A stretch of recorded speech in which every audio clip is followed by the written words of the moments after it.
Guys, welcome back to my new video. अस्सलाम वालेकुम। मेरी नई वीडियो के साथ आज की नई इन्फॉर्मेशन के साथ नादिया आपकी खिदमत में हाजिर है।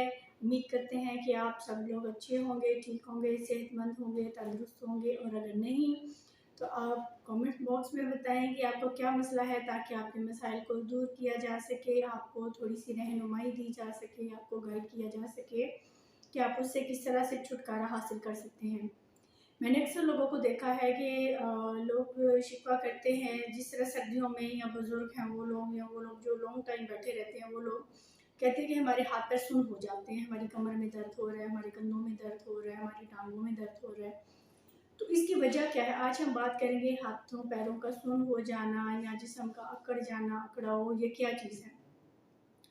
अल्लाह ताला ने दिन रात बनाए हैं, दिन काम करने के लिए, रात आराम करने के लिए। तो जब हम क्या करेंगे, हम खाना खा के सिर्फ हम बैठे रहेंगे, हम सोए रहेंगे या हम कोई काम नहीं करेंगे, तो जाहिर है क्या है कि हमारा खून गर्दिश नहीं करेगा और आहिस्ता आहिस्ता हम सुस्त होते जाएंगे। हम एक जगह पे बैठ जाएंगे और एक जगह पे बैठे रहने की वजह से हम थक जाएंगे, थकावट हो जाएगी, तो हमारे हाथ पैर सून होना शुरू हो जाएंगे। इसकी एक बड़ी वजह ये भी है कि हमारे खाने, हमारी लाइफस्टाइल इस तरह की है कि हम ना तो फल खाते हैं, ना सब्जियां खाते हैं, ना पानी का इस्तेमाल करते हैं, हम स्पाइसेस खाते हैं, हम खा पी के बैठ जाते हैं या सो जाते हैं। जब हमारी ग़िज़ा मतवाज़न नहीं होगी, जब इसमें हम सब्जियां नहीं खाएंगे, इसमें हम फल नहीं खाएंगे, हम पानी का इस्तेमाल नहीं रखेंगे, हम अपने डेली के रूटीन में थोड़े बहुत काम नहीं करेंगे, तो ज़ाहिर है हमारे उनने जो है वो आहिस्ता आहिस्ता जो हम खुराक खाते हैं, हम फैट खा रहे होते हैं, हम बहुत ज़्यादा मीठा ले रहे होते हैं। तो क्या होता है कि ये सारी चीज़ें हमारे खून में जज़ब होकर हमारे खून को थिक कर देती हैं, उसको जो है बहुत ज़्यादा गाढ़ा कर देती हैं, जिसकी वजह से हमें ये अलामात होती हैं, हाथ पैर सुन्न हो जाते हैं बैठे बिठाए। तो इसके लिए हमें क्या करना चाहिए। आपने देखा होगा कि पुराने वक्तों में लोगों की उम्रें भी माशाल्लाह बहुत ज़्यादा होती थी। वो लोग काम काज करते थे, वो चुस्त भी होते थे, उनकी रंगत भी अच्छी होती थी, सेहत भी, और बहुत ज़्यादा उम्र में जाके उनमें बुढ़ापा आता था। क्यों? क्योंकि वो खालिश चीज़ें खाते थे, वो अपना ध्यान रखते थे, खालिश खाने खाते थे, वो स्पाइसेस इतने नहीं खाते थे, फल फ्रूट खाते हैं, सब्जियां खाते हैं, पानी का इस्तेमाल रखते थे, और क्या है कि अपने डेली के काम भी करते थे।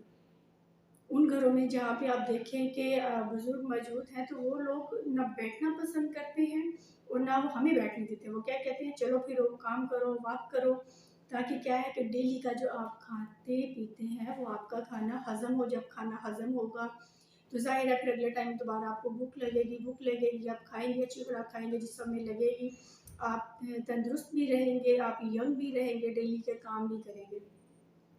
तो सबसे पहले क्या करने की ज़रूरत है, पानी का इस्तेमाल। जैसे कि मैंने पिछले दिनों में काफ़ी सारी वीडियोज़ इस चीज़ पे बनाई हैं कि निहार मुनीम गर्म पानी का इस्तेमाल करें। आप खुद देखें कि आप अपने डॉक्टर खुद बने, आपको खुद पता चल जाएगा। अपनी आदत को बदलें, अपनी रूटीन को बदलें। 1 डेढ़ हफ्ता आप ये काम करके देखिए, आपको खुद इस चीज़ में फ़र्क महसूस नज़र आएगा। तो आप उस चीज़ को रूटीन बना लें, अपनी ज़िंदगी का असूल बना लें। काम करना है, सुबह उठ के पानी पिएँ, खाना खाने से पहले पानी पिएँ, खाने के साथ पिएँ, फल फ्रूट खाएँ, सब्जियाँ खाएँ, अपने डेली के काम करें, ज़्यादा नहीं तो कम से कम थोड़े बहुत काम करिए अपने खाने को हज़म करने के लिए। वो लोग जो वॉक नहीं कर सकते, जिनका वॉक करने का कोई निज़ाम नहीं होता या बाहर निकलने का, तो डेली आप अपने घर में छोटे-छोटे कामों को करते रहें, ताकि आपका जिस्म जो है वो हरकत में रहे। अब हम बैठे बिठाए हर काम करते हैं, तो ज़ाहिर है हमारे जिस्म में तो सुन्न होना है, हमारी हड्डियों में दर्द होनी है, एक हमने खुराक भी अच्छी नहीं खानी। तो पहले वक्तों में क्या होता था कि लोग हाथ से हर काम करना पसंद करते थे। जैसे कि पुराने वक्तों में क्या होता था कि हमारी जो नानी है, दादी थी, वो क्या करते थे कि दूध में से मक्खन निकालना या घी बनाना है। तो क्या होता था कि हर टाइम उनके हाथ, उनके पैर, उनके कंधे, शोल्डर उनकी हरकत में रहते थे, तो उन लोगों को ये दर्दें नहीं होती थी। वो एक तरह की उनकी वर्जिश थी, या वो बच्चों के साथ खेल-कूद में लगे रहते थे, या कोई ना कोई एक्टिविटी करते रहते थे, जिसकी वजह से उनके जिस्म की मूवमेंट रहती थी। ना जिस्म सुन्न होते थे, ना उनकी हड्डियों में दर्द होती थी, खाना-पीना भी हज़म होता था, खुराक भी अच्छी होती थी।